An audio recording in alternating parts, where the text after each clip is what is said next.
Hey guys, and thank you for joining me on another video. I know she is looking really scary there in the background. The reason she is here, I don't have a name for her, so you might want to suggest a couple of names.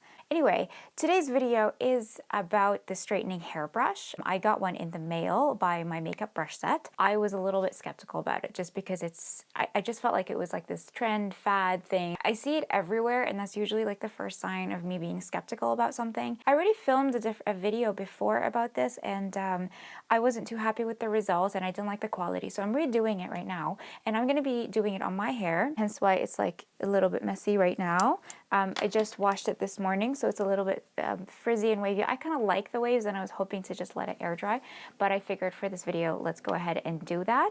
And I'm also going to be trying it on her so that you guys can see whether we can get some good straightening action from this brush. So I've turned up the brush to 450 degrees, which is 230 degrees Celsius. It's quite hot. It didn't take very long to heat up, actually. This is what it looks like. Oh God, it keeps pressing on this. It's pink. It's really, really hot. I don't want to touch it. I've done that before and I regretted it. I'm going to go ahead and I'm going to do the first experiment on my little friend here. She's been waiting her turn for a while, so here we go. So she's got quite long frizzy hair. I'm just going to run this through.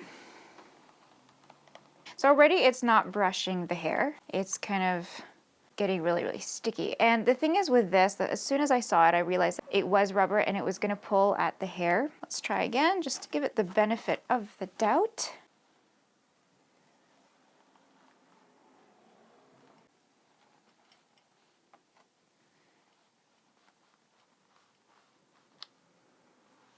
So this is at 450 degrees. Normally, if I was using a flat iron by now, this hair would be completely straight. So I'm gonna just kind of pull it out so you guys can see it's still frizzy and it's not as straight. I mean, it feels softer.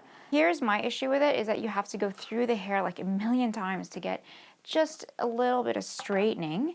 I'm gonna do another section and I'm going from underneath. And the thing is, you can't get to the root because, well, you could burn your scalp, whereas with a flat iron, you could probably take it all the way up to the root.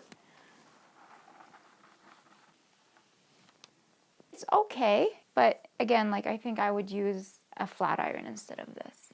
I'm just gonna keep going through it to get it nice and straight. Honestly, I would have probably gotten it super straight by now if I was blow drying it using a big round ceramic brush. Let's move on to my hair. So considering this brush is meant for, you know, somebody who just wants their hair done really, really fast and you don't have a lot of time, or like you're using it instead of your flat iron, this should really just take like 2 minutes to straighten your hair. Like that's the whole promise of it, is that you're gonna get awesome hair. Ooh, it's hot, it's hot, it's hot.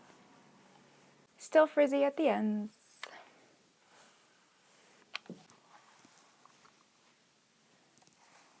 I mean, it's quick, but then I could literally just take my flat iron and run it through a couple times and still get the same result.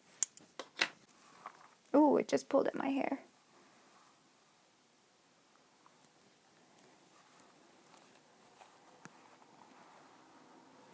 Okay, that's enough damage for today. Okay, so here's what I think of this brush. I don't like it. I don't like it at all, because as a professional, I know that tension is what makes hair look sleek, shiny, straight, beautiful. The brush does not give you any tension. Yes, it goes up to 450 degrees. I don't think that's a good thing to give to consumers because you could end up burning your hair. Professionals, yes, we use 450 degrees and really, really high heat, but we go very fast. We use really good products, professional products in the salon when we use really high heat. But in the hands of the wrong person, or a young person, or somebody with really damaged hair, it could really just damage your hair over time.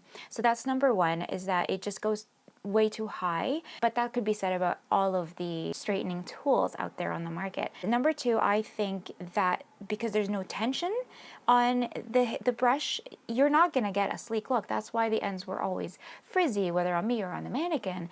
It's frizzy because you need that tension. When we blow dry hair, we take the hair and we wrap it around the brush like 2 or 3 times, and then we just pull at it. Another thing is that you can't get to the roots. It's all about the roots. You want to make sure that the roots are dry and that they're sleek and straight, because as soon as you start perspiring, it always starts at the roots. That's when it starts to get frizzy and it starts to get weird, especially down here. That's when people find, you know, those little annoying hairs in the back of your neck. Those are the ones that you want to get, and the straightening hairbrush does not do that. Like, there's a reason why blow dry bars are super famous, and there's a reason why flat irons have two ceramic plates that clamp down on the hair, where you would have to take really thin sections, pull through it. There's tension, there's heat on both sides. The old-fashioned way of straightening your hair is still the best way to do it. Either use a massive ceramic brush or a boar bristle brush and use that and blow dry your hair using that, or use a professional grade flat iron. If you guys have any tips or tricks, or if you have used it and you like it, or if you've used it and you don't like it, let me know in the comments below. Thank you again for watching. I'll see you soon. Bye.